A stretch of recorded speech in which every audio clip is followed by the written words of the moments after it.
girl. Come on. Got you. Whoa! No, stay! Ah! In 2005, a group of fishermen in northern Thailand caught a monster that defied belief, a 646-pound giant that was bigger than a grizzly bear. For years, scientists and fishermen had tried to catch a fish of this size and failed.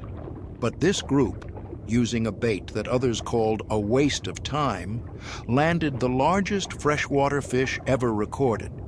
This is the story of a forgotten recipe, a dying river, and the day that a ghost from the deep rose to meet the world.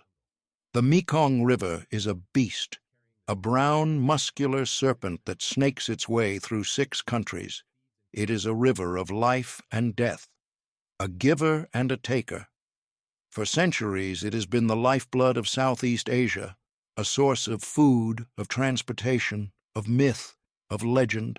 And for centuries, it has hidden a monster in its depths, a creature of impossible size, a fish that can grow to be 10 feet long, a fish that can weigh over 600 pounds, the Mekong giant catfish, Pangasianodon gigas, the largest freshwater fish on Earth. In the early 2000s, the monster was disappearing. Dams were being built, the river was being tamed, the fish were dying. The giant catfish, once a common sight, was now a ghost, a whisper, a memory. But one man remembered, an old fisherman named Somchai. He remembered the stories his grandfather told him, stories of a time when the river was wild, when the fish were giants, and when the fishermen were kings. He remembered a secret bait, a recipe that had been passed down through his family for generations, a recipe that everyone else had forgotten or dismissed, a recipe for catching ghosts. "It's a waste of time," the other fisherman told him. "The giants are gone, the river is dead, you're living in the past." They used modern baits, fish meal pellets, chicken guts, anything to attract the smaller, more common fish. They had given up on the giants. They had given up on the ghosts. But Somchai had not given up. He was an old man. He had seen the river change. He had seen the fish disappear. He wanted to catch one last giant, one last ghost, to prove that the river was not dead, that the magic was not gone, that his grandfather's stories were true. So he made the bait, the secret bait, the bait that everyone laughed at. He took a basket of tamarind fruit, the sour brown pods that grew on the trees along the riverbank. He mashed them into a pulp. He mixed the pulp with rice bran, with fermented fish paste, with a handful of secret herbs that only he knew the names of. The smell was pungent, sour and sweet, the smell of the river itself, the smell of life and death, the smell of a forgotten time. He took the bait to the river, to a deep pool, a place where the current slowed, a place where the ghosts were said to sleep. He baited his hook, a massive, hand-forged piece of steel. He cast his line, a thick, heavy rope. And he waited. He waited for a day, for a night, for another day. The other fishermen came and went. They caught their small fish.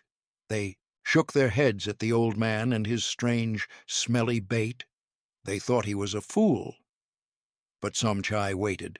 He was a fisherman. He knew how to wait. He knew that patience was a weapon, the most powerful weapon of all. And then, on the 3rd day, it happened. A pull, not a nibble, not a tug. A pull, a slow, steady, irresistible pull, the kind of pull that could only mean one thing: a giant, a ghost. Somchai did not panic. He did not move. He let the fish take the line. He let it run. He knew he could not fight it, not yet. He had to be smart. He had to be patient. He had to be a fisherman. The fish ran for an hour.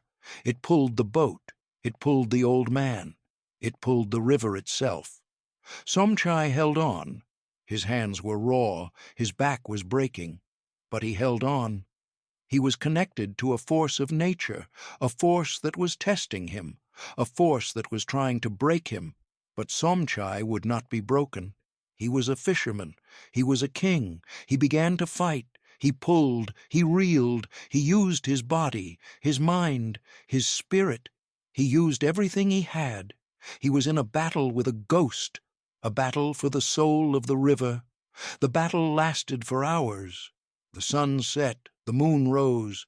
The river was a black, silent witness. It was a battle of wills, a battle of endurance, a battle of two old warriors, one of man, one of fish. And then, slowly, the tide began to turn. The fish was tiring. The runs were shorter. The pulls were weaker. Somchai was winning. He was breaking the ghost's will.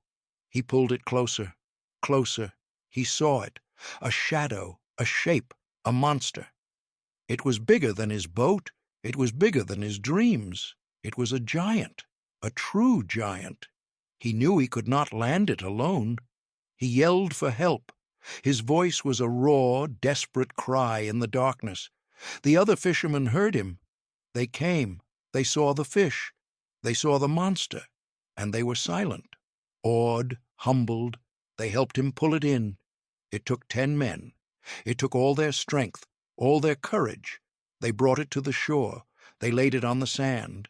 They looked at it in wonder, in disbelief. It was a female, 9 feet long, 646 pounds, the largest freshwater fish ever caught, a world record, a ghost made real.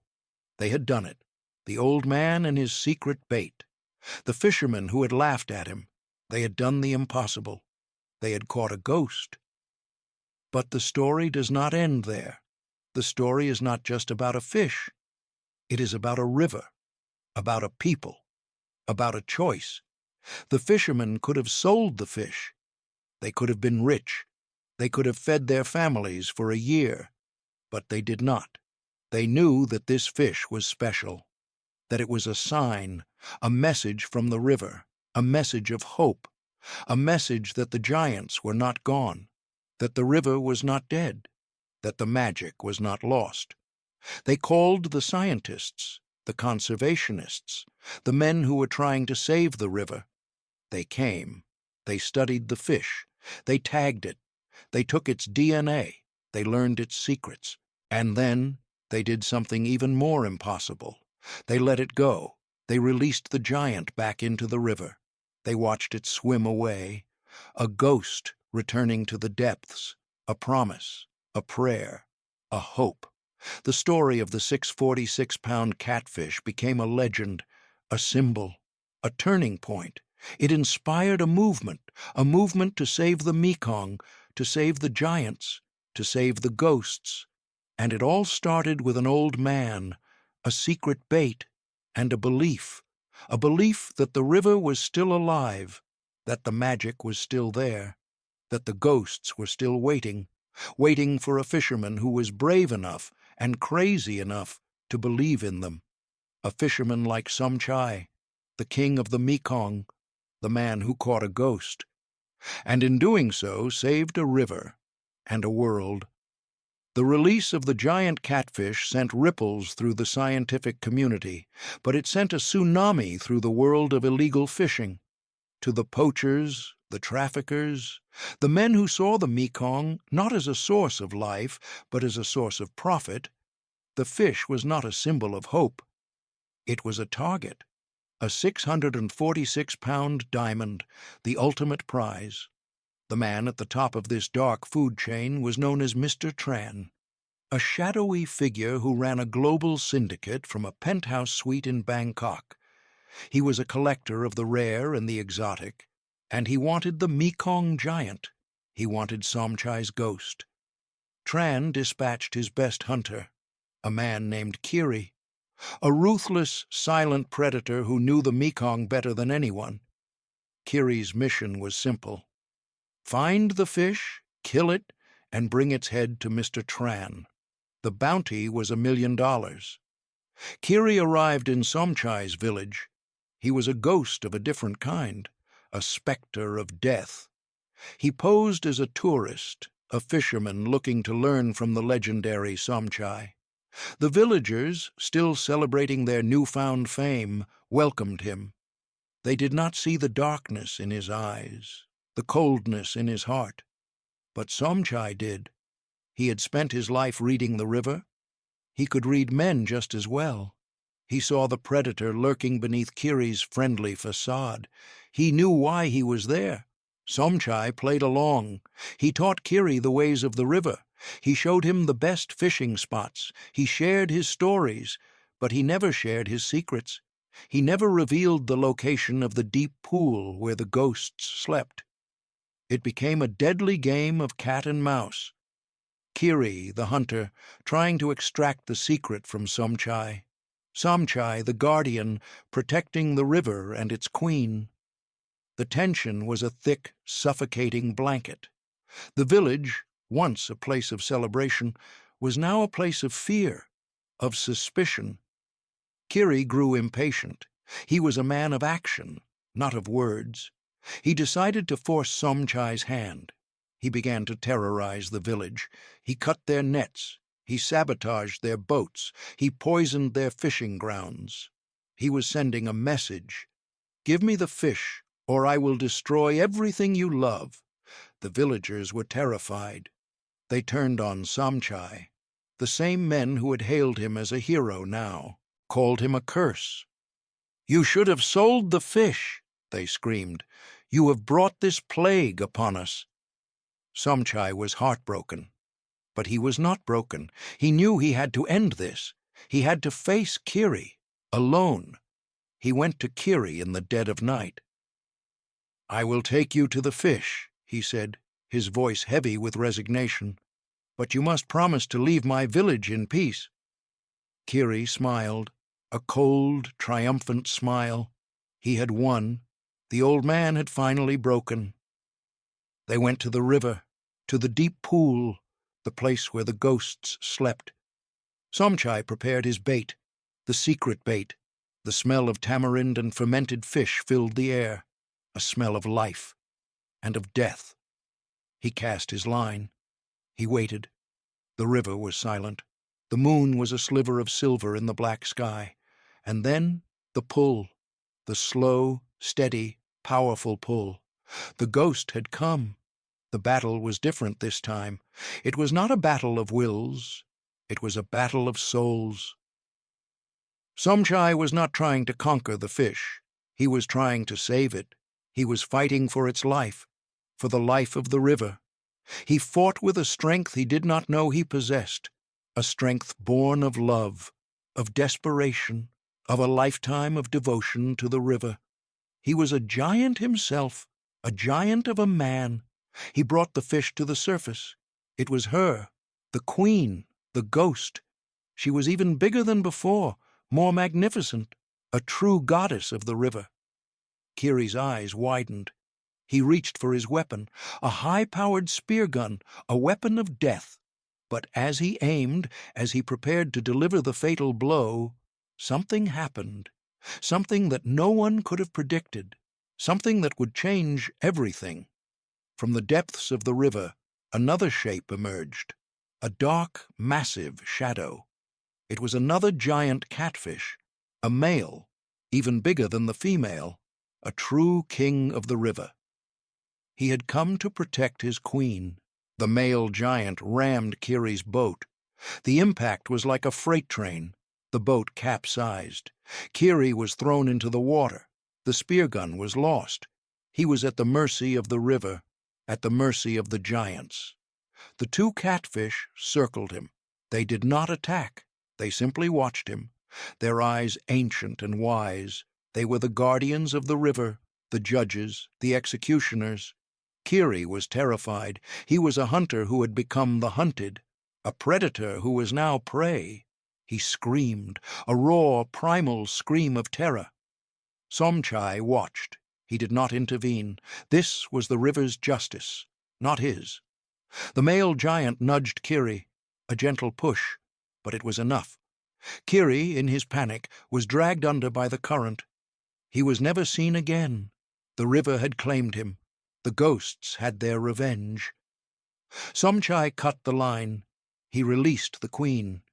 He watched as she and her king swam away, together, the guardians of the river, the hope for the future. He went back to his village. He did not tell them what had happened. He did not have to. They knew. The river had spoken. The curse was lifted. The fear was gone. Somchai was a hero again. But this time, it was different. He was not just a fisherman who had caught a big fish. He was a guardian, a protector, a man who had stood up to the darkness, and won. His story became a legend that was whispered in every village, a legend that was taught in every school, a legend that inspired a generation of guardians, of protectors, of fishermen who understood that the river was not just a source of food, it was a source of life, of magic, of hope. The Mekong giant catfish is still critically endangered. The dams are still being built. The threats are still real. But now there is hope. There is a movement. There is a generation of people who are willing to fight for the river, to fight for the giants, to fight for the ghosts. And it all started with an old man, a secret bait, and a love for a river that was so deep, so powerful, that it could move mountains and summon ghosts. The king is dead. Long live the king. The river endures. The magic remains. And the ghosts are still out there, waiting for the next generation of kings, the next generation of guardians, the next generation of Somchais. The river is calling. Who will answer? The legend of Somchai and the two giants echoed far beyond the Mekong. It reached the ears of Dr. Lena Petrova, a brilliant but controversial geneticist in Russia. Petrova saw the story not as a miracle but as an opportunity. She believed that the key to saving endangered species was not conservation, but intervention, genetic engineering. She wanted to create a new breed of giant catfish, a superfish, stronger, more resilient, able to survive in the polluted, dammed rivers of the 21st century. She saw Somchai's fish not as sacred guardians, but as a genetic gold mine. The perfect breeding stock. She had to have them. Petrova, backed by a shadowy corporation with a vested interest in controlling the world's food supply, launched a sophisticated operation. It was a scientific mission, but it had the precision and ruthlessness of a military campaign.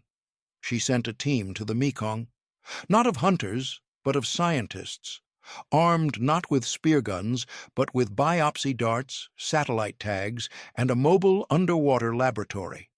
Their leader was a man named Dr. Kenji Tanaka, Petrova's former protégé and lover.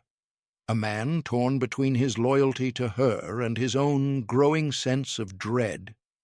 He knew that what they were doing was wrong, that they were crossing a line that should never be crossed. But he was bound to Petrova, by love, by ambition, by a shared history of pushing the boundaries of science.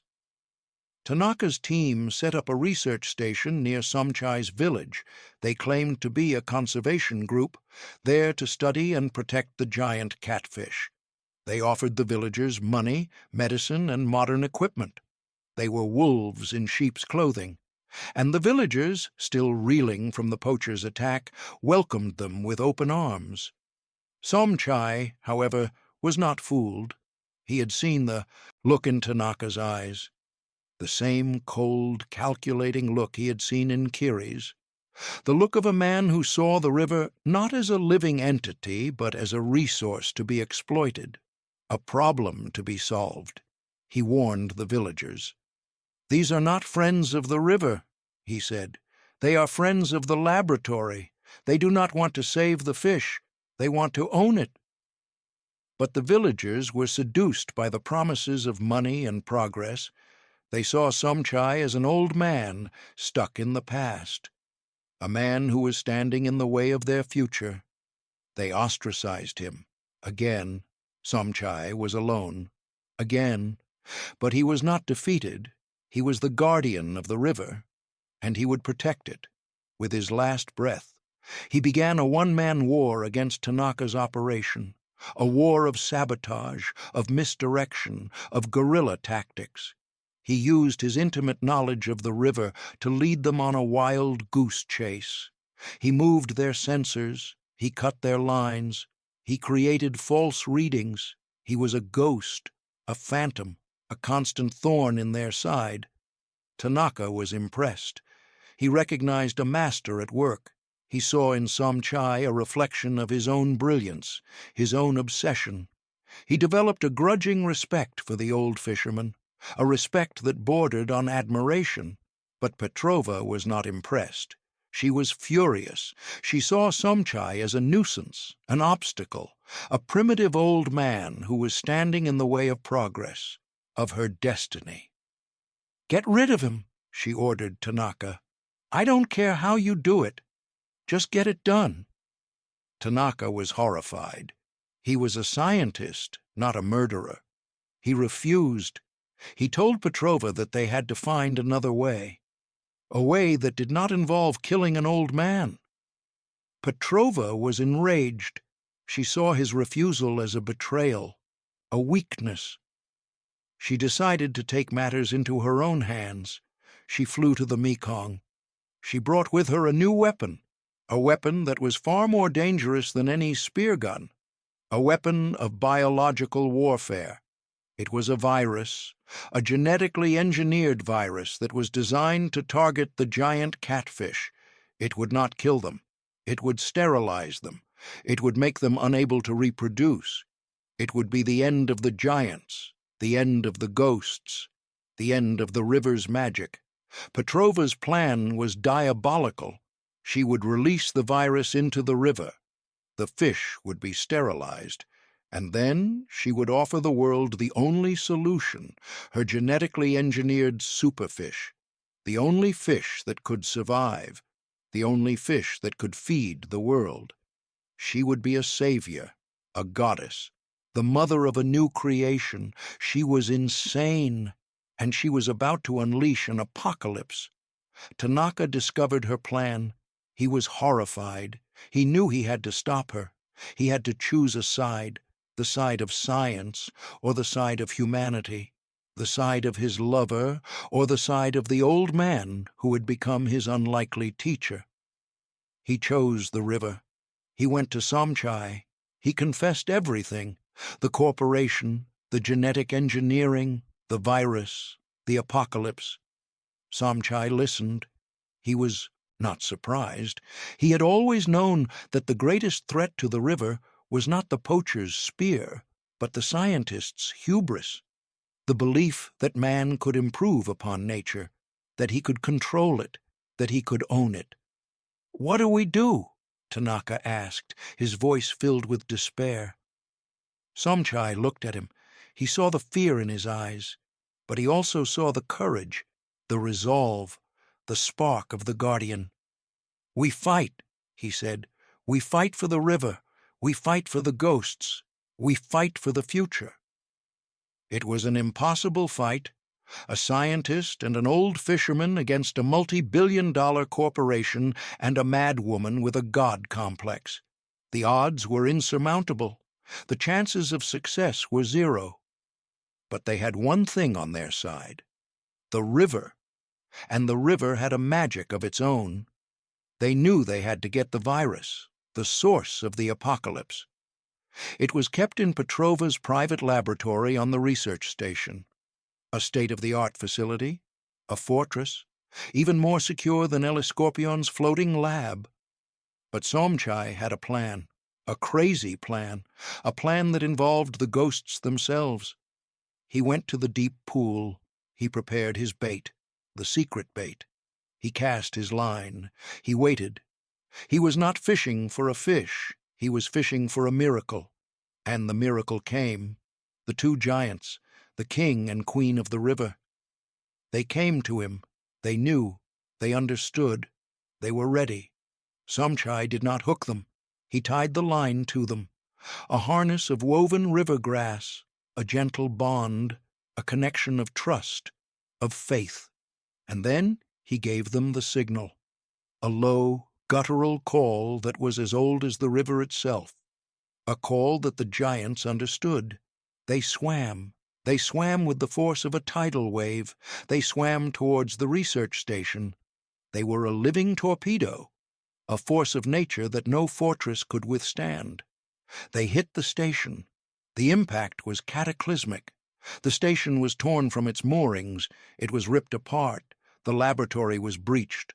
The virus was released, not into the river, but into the station itself, into the air, into the lungs of the people who had created it. Petrova was trapped. She was infected. She was a victim of her own creation, a fitting end for a woman who had tried to play God.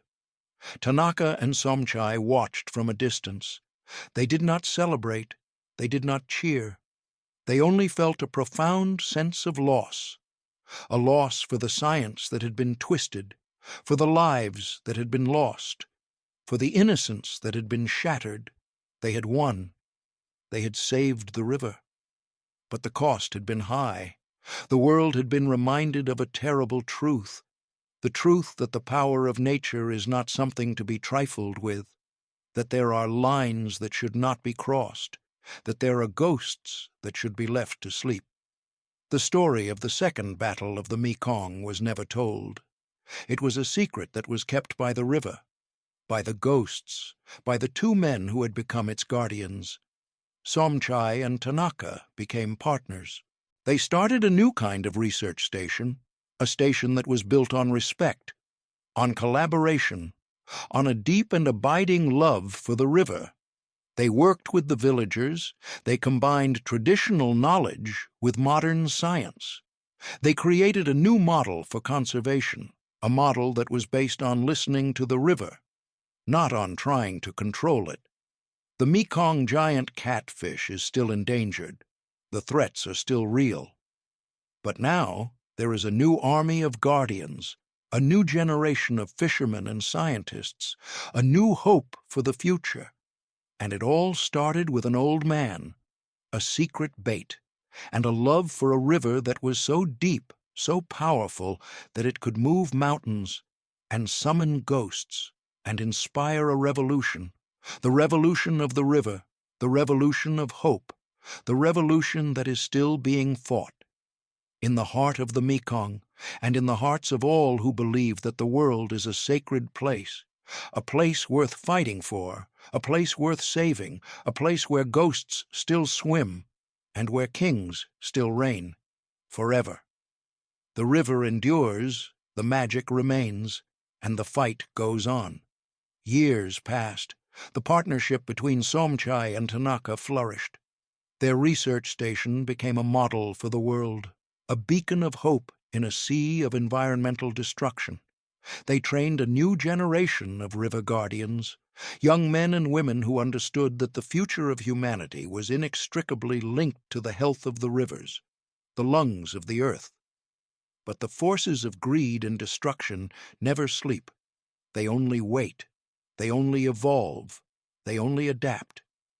In 2015, a new threat emerged, a Chinese megadam project, the largest in history, a project that would turn the Mekong into a series of stagnant lakes, a project that would kill the river, and with it, the giants, the ghosts, the magic.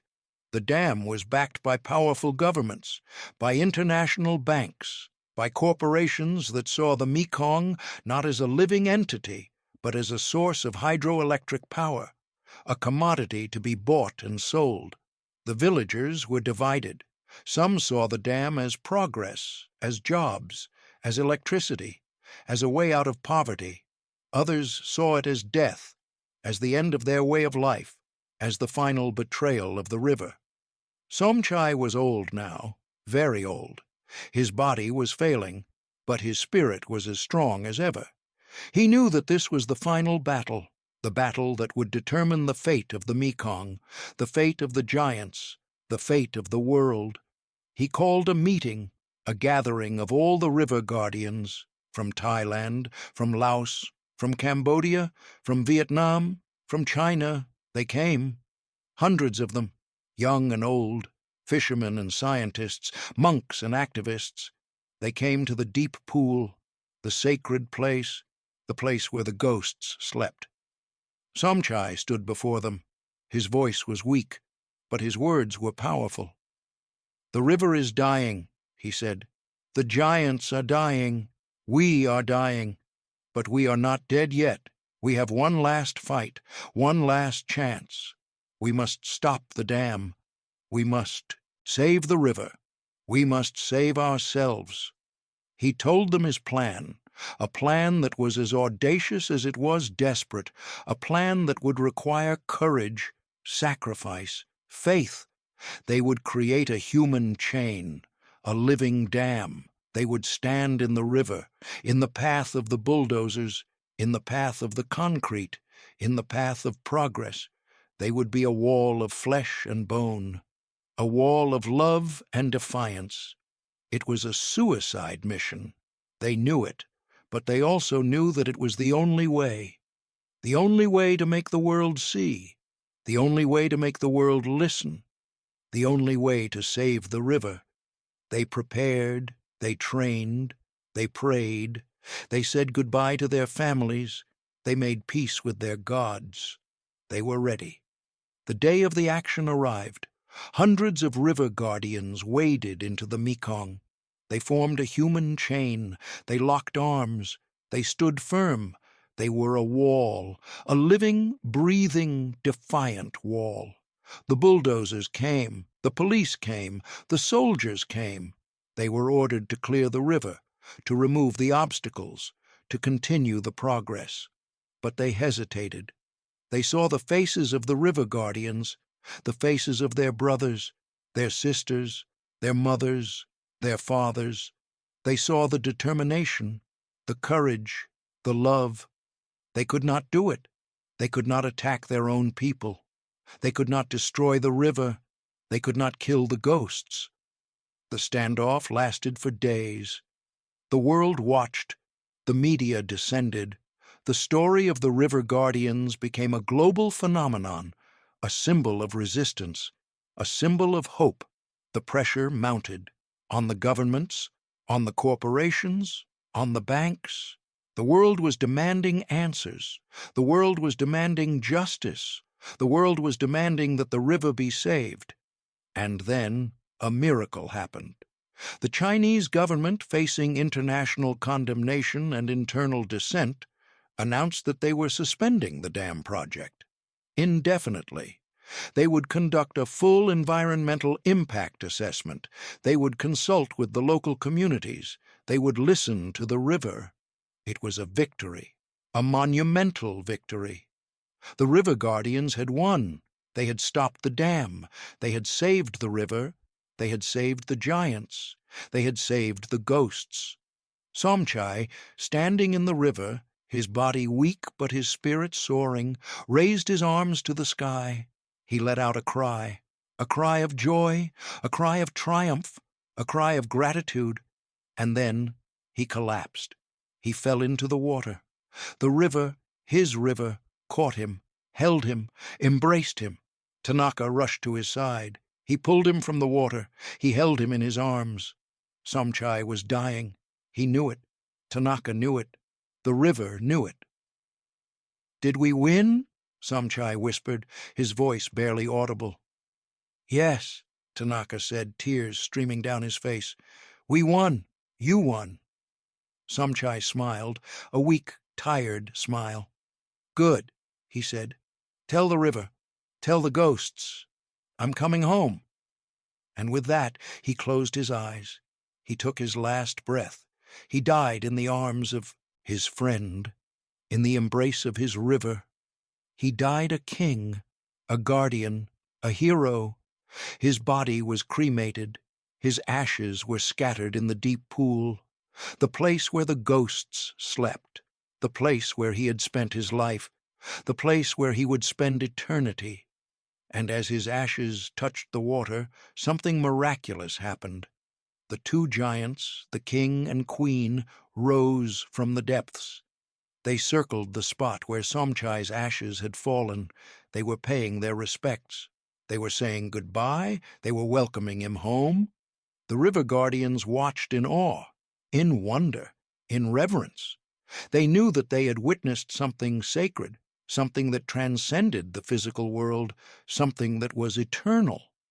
Somchai was gone, but his legacy lived on, in the river, in the giants, in the hearts of all who had known him, in the hearts of all who believed in the magic of the Mekong. The dam project was eventually cancelled permanently. The Mekong was declared a UNESCO World Heritage Site, a protected area, a sanctuary for the giants, for the ghosts, for the magic. The Mekong giant catfish population began to recover, slowly, steadily. The river was healing. The magic was returning. And in the deep pool where the ghosts sleep, the two giants still swim. The king and queen, the guardians of the river, the keepers of the magic. They are waiting for the next generation of Somchais, the next generation of guardians, the next generation of kings. The river is calling, the ghosts are waiting, the magic is alive. And the story continues, forever, the story of a river, a fish, a man, and a love that was so deep, so powerful, that it could move mountains and save the world, one fish at a time, one guardian at a time, one generation at a time. The Mekong endures, the giants survive, and the ghosts still swim. In the heart of the river, in the heart of the world, in the heart of all who believe, the magic is real, the hope is alive, and the fight goes on, forever. 10 years after Somchai's death, a young woman named Molly arrived at the research station. She was Somchai's granddaughter. She had been a child when he died, but she had never forgotten him. She had never forgotten his stories, his love for the river, his secret bait. She had come to continue his work, to become a guardian, to learn the ways of the river, to learn the secret. Tanaka, now an old man himself, welcomed her with open arms. He saw in her the same fire that had burned in her grandfather's eyes, the same determination, the same love. He taught her everything he knew, the science, the ecology, the politics, but he also taught her the things that could not be found in books, the things that could only be learned from the river itself, the patience, the respect, the humility. And then, one day, he took her to the deep pool, the sacred place, the place where the ghosts slept, the place where her grandfather had died. "There is one more thing you need to learn," he said. "The secret, your grandfather's secret." Molly's eyes widened. She had heard the stories, the legendary bait that had caught the world's largest fish, the bait that everyone had laughed at, the bait that had changed everything. "I will teach you," Tanaka said, "but you must promise me something. You must promise that you will only use it for good, that you will only use it to protect the river, to protect the giants, to protect the magic." "I promise," Molly said, her voice filled with reverence. Tanaka taught her the recipe, the tamarind fruit, the rice bran, the fermented fish paste, the secret herbs. He taught her the proportions, the timing, the ritual. "But the most important ingredient," he said, "is not something you can measure. It is not something you can buy. It is something you must give. It is your heart, your love, your connection to the river. Without that, the bait is just food. With it, it is magic." Molly understood. She prepared the bait. She cast her line.